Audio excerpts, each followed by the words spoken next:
Halo, Assalamualaikum. Bertemu kembali dengan Bu Tebe di kelas sejarah. Bagaimana kabar kalian? Semoga sehat selalu dimanapun berada ya. Walaupun masih di masa pandemi, tapi harus tetap semangat untuk sehat dan semangat untuk belajar. Oke, hari ini kita akan membahas satu materi yang sedang ramai sekali diperbincangkan, yaitu tentang perang Rusia dan Ukraina. Namun bukan spesifik tentang perangnya ya, kita akan membahas tentang sejarah atau hubungan awal antara Rusia dengan Ukraina. Sebenarnya pada awal abad ke-9 bangsa Skandinavia sudah sampai atau diyakini sudah bermukim di wilayah Eropa bagian timur. Pada saat itu pangeran dari atau raja dari Skandinavian ini bernama Raja Rurik. Raja Rurik ini memiliki seorang anak yang bernama Oleg. Nah, Oleg ini kemudian mendirikan kerajaan di wilayah Kiev yang sekarang menjadi ibu kota Ukraina yang bernama Kievan Rus. Jadi Kievan Rus ini merupakan kerajaan yang berada di wilayah Kiev tadi ya. Nah, dari sini sebenarnya masyarakat dari kerajaan Kiev atau dari Kievan Rus itu kebanyakan mayoritas dari keturunan Slavia dan juga Finlandia. Nah, dari sini banyak sekali ekspansi yang dilakukan oleh Raja Oleg dari kerajaan Kievan Rus ini sampai akhirnya kerajaan Kievan Rus mengalami maju mundur dalam politik pemerintahannya. Hingga akhirnya ekspansi terus dilakukan sampai salah satu wilayah selain Kiev tersebut ada yang dijadikan sebagai pusat pemerintahan, yaitu Moskow yang tepatnya ada di wilayah Rusia. Nah, pada saat itu terjadi banyak sekali perluasan wilayah yang dilakukan bahkan sampai pemerintahan Raja Ivan III. Ekspansi yang dilakukan oleh Raja Ivan III kemudian dilanjutkan oleh cucunya, yaitu Raja Ivan IV. Hingga akhirnya pada masa Raja Ivan IV dikenal istilah Tsar, yang artinya adalah pemimpin tertinggi atau raja. Nah, pada masa ini jatuh bangun kerajaan tersebut sangat terasa sekali. Hingga akhirnya pada abad ke-17 raja yang berkuasa pada saat itu adalah Mikhail Romanov. Nah, di sini dimulailah pemerintahan atau penguasaan oleh dinasti Romanov. Pada abad ke-20, dinasti Romanov dapat digulingkan setelah hampir 300 tahun menjabat atau berkuasa di wilayah Eropa Timur hingga akhirnya digantikan oleh dinasti Lenin atau Vladimir Lenin. Dari sini kemudian berkembanglah yang namanya paham atau ideologi sosialis. Pasca Perang Dunia Kedua terjadi persaingan yang sangat ketat antara Amerika dengan Uni Soviet, di mana antara kedua negara tersebut berlomba-lomba dalam menyebarkan ideologi, kemudian berdagang atau secara ekonomi, kemudian juga dalam hal politik, hingga akhirnya hal ini terus berlanjut hingga masa Perang Dingin. Nah, pada masa Perang Dingin ini dibentuklah dua fakta pertahanan militer yang sangat kuat.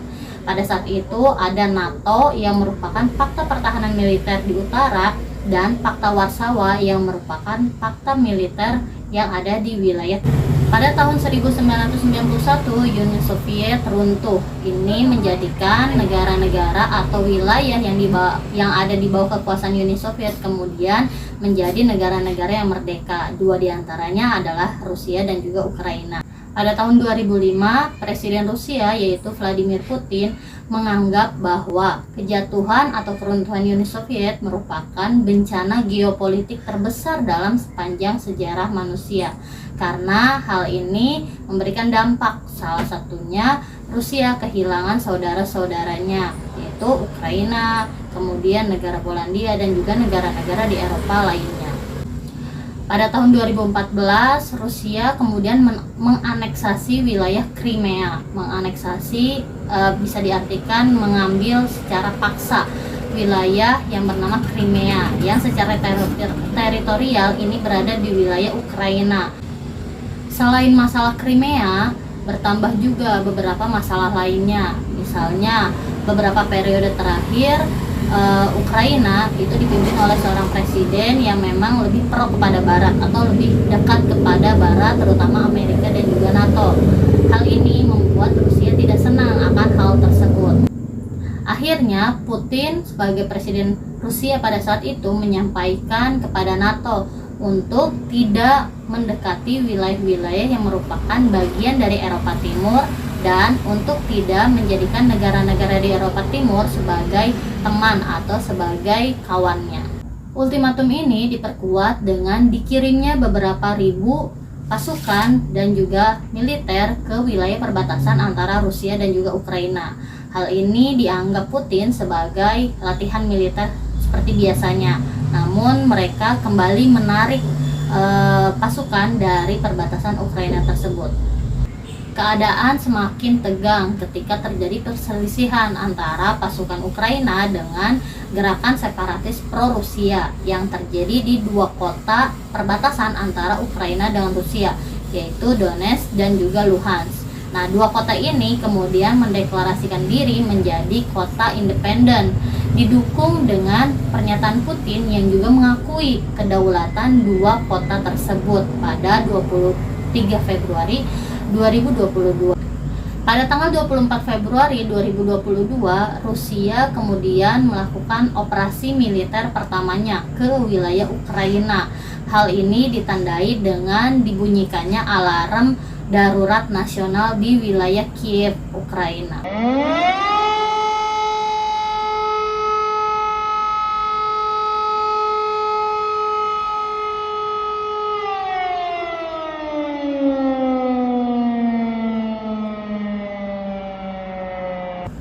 Rusia mengklaim bahwa operasi militer ini sebagai bentuk perlawanan atau sebagai bentuk penyelamatan terhadap masyarakat yang merasa didiskriminasi selama kurang lebih 8 tahun dalam atau di bawah rezim Kiev, Ukraina pada saat yang menjadi sasaran atau yang menjadi target militer, operasi militer pada saat itu adalah tempat-tempat vital dan juga wilayah-wilayah militer milik Ukraina. Dan tidak ketinggalan, yang pastinya yang menjadi target adalah Presiden Ukraina Volodymyr Zelensky dan juga keluarganya yang pada saat itu memutuskan untuk tetap bertahan di wilayah Kiev.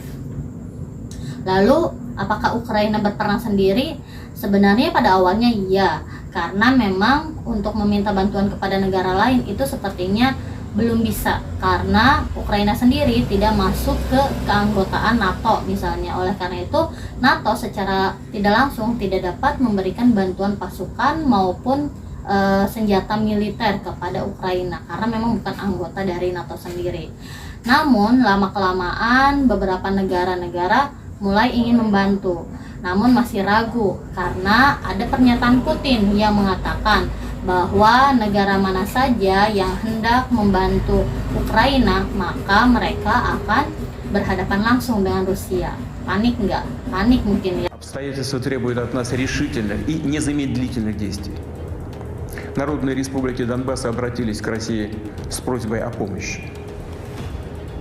В связи с этим, в соответствии со статьей 51 части 7 Устава ООН, санкции Совета Федерации России и во исполнение ратифицированных Федеральным собранием 22 февраля сего года договоров о дружбе и взаимопомощи с Донецкой Народной Республикой и Луганской Народной Республикой, мною принято решение о проведении специальной военной операции.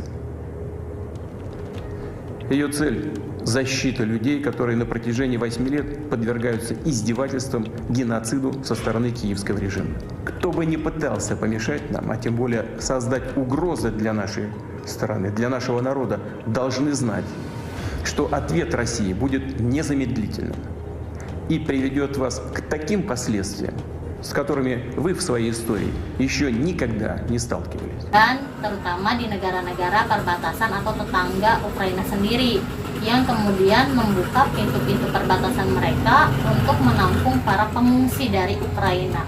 Karena dari sini mulai intens operasi militer yang dilakukan oleh Rusia ke wilayah Ukraina hingga menyebabkan banyak sekali bangunan-bangunan atau infrastruktur yang rusak karena operasi militer Rusia tersebut di Ukraina.